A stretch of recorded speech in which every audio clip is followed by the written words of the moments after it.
Hi, ഇതാണ് turbo. ഇതൊരു 3 months ഓൾഡായിട്ടൊരു road വീലറാണ്, road wheeler പപ്പിയാണ്.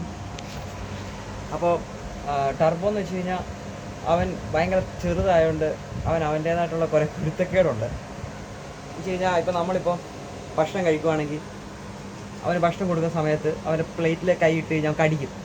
അവൻ ലിറ്ററലി കടിക്കും നമ്മളെ തന്നെ. അതൊരു പിള്ളേരുടെ സ്വഭാവമാണ്. ആയിരുന്നു അവൻ്റെ ഏറ്റവും വലിയ പ്രശ്നം, ഫുഡ് അഗ്രഷൻ. ഇവൻ്റെ കൂടെ വർക്ക് ചെയ്തപ്പോൾ എനിക്ക് ഏറ്റവും കൂടുതൽ ഫീൽ ചെയ്തത് ഫുഡ് അഗ്രഷനാണ്. അവന് ഫുഡ് കഴിച്ച സമയത്ത് അവൻ കടിച്ചിരിക്കും, അവനെ ഡിസ്റ്റർബ് ചെയ്യാൻ പോയി കഴിഞ്ഞാൽ. അപ്പോൾ അത് ടാക്കിൾ ചെയ്യുന്നത് വലിയൊരു പ്രോബ്ലം തന്നെയായിരുന്നു. പിന്നെ 3 months ഓൾഡായിട്ടുള്ളൊരു റോഡ് വീലറിൻ്റെ ചെറിയൊരു കുരുത്തക്കേട്, അത്രേ ഞാനതിനെ കണ്ടിട്ടുള്ളൂ. അല്ലടാ.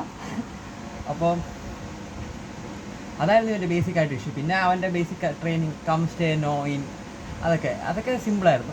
എനിക്ക് ഇവനിൽ ആകെ ഒരു ഇച്ചിരി ഹാർഡായിട്ട് ഫീൽ ചെയ്തത് എൻ്റെ ഫുഡ് അഗ്രഷനായിരുന്നു.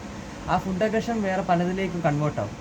കാരണം വലുതാകുമ്പോൾ ഇവനൊരു മെയിൽ റോഡ് വീലറാണ്. അപ്പോൾ അവന് ഹമ്പിങ്ങിൻ്റെ ഇഷ്യൂ കാണും. അപ്പോൾ പിന്നെ ഈ ഫുഡ് പോലെ തന്നെ ആവും ഹമ്പിങ്. കാരണം നമ്മുടെ ദേഹത്ത് കയറും, നമ്മൾ മാറ്റാൻ നോക്കുമ്പോൾ അവൻ തിരിച്ച് റേസ് ആവും. ഇപ്പോൾ ആ സെയിം സിറ്റുവേഷനാണ് ഇപ്പോൾ ഫുഡ് കൊടുക്കുമ്പോൾ സംഭവിച്ചുകൊണ്ടിരുന്നത്. ഫുഡ് കൊടുക്കുന്ന സമയത്ത് അവൻ്റെ ഭക്ഷണത്തിൽ തൊട്ടാൽ അവനപ്പം റേസ് ആവും, കടിക്കാൻ വരും, ലിറ്ററലി കടിക്കും. അവൻ്റെ ഈ കുനുകുനോ പല്ലുകളായതുകൊണ്ട് നമ്മുടെ കൈകളൊക്കെ പെട്ടെന്ന് മുറിയുകയും ചെയ്യും. വലിയ പട്ടികളിലൂടെ ഹാൻഡിൽ ചെയ്യുന്ന പോലെയല്ല. വലിയ പട്ടികൾ എന്ന് പറയുമ്പോൾ അവരൊരിക്കലും കടിക്കത്തില്ല. അവർ കടിക്കണമെങ്കിൽ അതിനൊരു റീസൺ ഉണ്ടാവും, അല്ലാണ്ട് അവരൊരിക്കലും കടിക്കത്തില്ല. പക്ഷെ കുഞ്ഞു പട്ടികൾ നമ്മുടെ കുഞ്ഞു പിള്ളേരെ പോലെ തന്നെ അവർ കടിച്ചിരിക്കും. അവർക്ക് വാശിയല്ലേ, പെട്ടെന്ന് എല്ലാം നേടണം, അവർക്ക് അതിനുള്ള ക്ഷമയില്ലായിരുന്നു. അങ്ങനെ ക്ഷമയില്ലാത്ത ഒരാളായിരുന്നു ഈ ടർബോ. അല്ലേ ടർബോ?